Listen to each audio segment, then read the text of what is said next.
Welcome back, everyone. This should be a super fun video. Going to be going over some exciting money stuff that should put some dollars in your pocket. Stay tuned. Thanks for watching the whole video. And if you wouldn't mind, my only ask is that you leave a like on this video to help out the YouTube algorithm. Now, I'm not necessarily going to be talking about anything new in this video. You're probably already aware of this availability of this. However, if you're not, then this will be a new strategy that you may be able to use to make money with the stock market. Obviously, for litigation purposes, I have to say that this isn't financial advice. I'm not a financial advisor. Stocks go up, down, and side to side, and they carry the risk that you may lose money. But either way, my opinion in this video is a way that you're going to be able to potentially lower your risk, whether you're gambling, speculating, or investing in the stock market. Without getting completely off topic, the one thing that I think should be said is when it comes to whatever you want to do from a financial wealth generating standpoint, I think you should focus because the jack of all trades is the master of none. Now, something that I notice and I don't necessarily like seeing is that when stocks are hot, everybody jumps into stocks. Like when it was Tesla and all the cyber stocks were going crazy. And then last year it was all the biotechs because of COVID. And then last week it was GameStop, and then it was weed stocks. And now it's Doge, and now it's Bitcoin. By all means, I love making some quick money in a bull run on a pump. However, I would recommend against that, and more so pick one strategy that you can be the absolute expert in. So whether that's, if it's stock market related, being intraday trading, or you're trading 1 minute, or 5 minutes, or 10 minutes, or you sell puts, or you sell spreads, or you buy and hold for a dividend strategy, or you swing trade. Whatever that is, pick the one that suits you the best, that fits you personally the best, and become an expert in that versus jumping from different strategy to strategy to strategy. By all means, I'm all for pivoting, but it's more so be able to potentially catch yourself from jumping to crypto and then jumping to stocks and jumping. Like the example I would give would be when I think of Tai Lopez, I don't think of any specific thing. When I think of Daniel G on Instagram, I think sales, like that. When I think Grant Cardone, I think real estate, like that. So when you become an expert in your field, not only will you have a deeper skill set from a scale point in that field, from a brand recognition standpoint, you'll also be a more specific target in the mind of a potential buyer, and that's better for marketing and psychological reasons. Now, to get into the video, directly into the video, I'm sorry for the tangent. The way you might be able to make money today is going to be writing put options and selling covered calls if you were to get assigned a put. I'm not going to go into depth about what this consists of. I'm going to go over the basics. There's much better explanation channels that go over the details of what this would consist of. This is just to give you a basic outline of what this could be to potentially start you on your journey, your path of following this to make money with it. So let's say you like a stock, and the stock trades for $50 a share. You can buy the stock for $50 a share, and it'll cost you $5,000 for 100 shares. Now, your downside risk is $5,000 if the stock was to go to zero, if you're going long the stock, obviously, which you have unlimited upside potential, which some people like. However, what I think is a better option is then, even if, let's say this is a dividend stock, buying the $5,000 stock, make a 10, even if you may have an insane dividend rate of 10% annually, and we're making $500 a year. For example, like putting $5,000 into like IEP, Icon Enterprises. There's ways to still lower this risk, still have the upside potential, and also have a lower downside potential than if you were to just buy the stock outright. So two of the things you can do is, let's say you would be willing to buy this exact stock. Let's use Apple, for example, even though it's not at 100 anymore. Let's say you really like, whether it's technical analysis, fundamental analysis, whatever analysis you want to do, or you're just a gambler, which I do not recommend. I highly recommend against that. But so you do your analysis, you say, I'm willing to buy Apple at $80 a share, and it's currently at 90, and you say you're willing to pay that price for the next 90 days.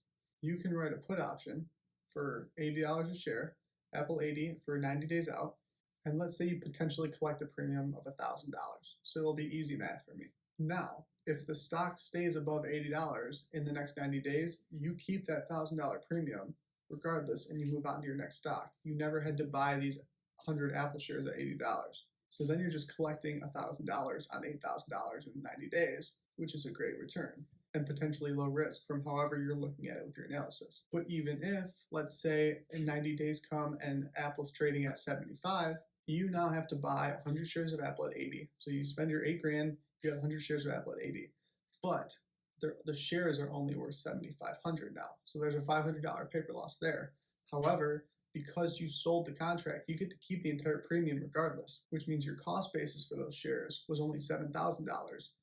And now they're worth $7,500, so you still have a $500 profit because of the cost basis, because you get to keep the premium no matter what. So let's say we just stop there, you collect your $500, $7,000 downside. That's not a bad return, right? You're happy with that. But then something called the wheel strategy on the other side of that, you can sell the opposite, which would be selling a call. You can sell a covered call, which means you're willing to sell these shares to someone else at a certain price if the stock goes up. And now you can collect another maybe $500, $250, $1,000 premium, depending on what the premiums are on the call side, if it goes back up. So even if you lost on the initial trade, and you didn't lose because you're still up profit-wise, but even if you were wrong technically on the first trade, you can be right on the second one. And let's say the price does nothing. The price stays at 75. You're in at 7,000 because you get your $1,000 premium off the $8,000 cost, which means you're all in at $7,000. $70 times 100 shares. But now the shares are trading at $75, even though it was below the $80 strike price for the put that you originally sold. Now let's say the stock does nothing at all for the next 90 days, year, whatever you want it to be. I think that you're going to like writing monthly options better. But again, this isn't a detailed video about that. This is just an idea to get you started. You may be able to sell covered calls, which means you have 100 shares and you're willing to sell. If the price goes above $100 for a $100 covered call, you're willing to sell your Apple shares at $100. So if it goes up to $120, you don't make that extra money, that extra $2,000 on your 100 shares. But you have limited downside because you're collecting a premium in the same thing. When you sell the covered call, you collect another premium. It might only be $250 in this case, or $100 or whatever dollar amount. But if it doesn't go up, you keep the premium, you write another covered call, so that as long as there's an upside market for these options and for the stock, over time, you kind of can't lose. And we're not being stupid, we're not being naive here saying you can't lose. These stock can go to zero and there can be no market for the upside. So that is the case where you can lose. However, you can lower your risk by choosing good companies, for example, Apple, and using this method to lower your downside risk if you are to own the stock. And you can make a way higher return than just collecting dividends, while also having a lower risk. So it's a better return than investing in dividends for passive income. You could potentially get monthly cash flow. You potentially get monthly cash flow from this if the options are expiring worthless. And if the stock never does a thing ever again, but you're selling covered calls, there's potentially unlimited upside as you continue to write new calls into the future. So there's something for you to think about. I think if you like this, it's much more consistent than dividend income. It's much more consistent than trying to time the market, because even if you do time the market wrong, you can still, and let's say stock goes down when you write the put, you can still write a call covered and make your upside there. It protects you. It's safer than just buying the stock. So for everyone who got into the stock market last year because you were all locked up at home, this may be something that lowers your risk and is safer for you from a gambling, speculative, investment standpoint. To end the video off, I just want to say thank you everyone for watching. If you haven't gotten your $14,000 in bonuses yet, my number one recommendation for anyone who watches my videos would be to get those bonuses, because you could use those for stocks. Like in this case scenario, if you had an extra $14,000 to write your puts with, you can use it for marketing for your small business. You can go blow it on a Rolex, jet ski. I don't care what you do with it. It's free money though. You deserve it. I think you're worth it. If you want more information on that, the best way to get a hold of me is DM me on Instagram at TheJoshElbow. Thanks for watching. I'll see you all in the next video.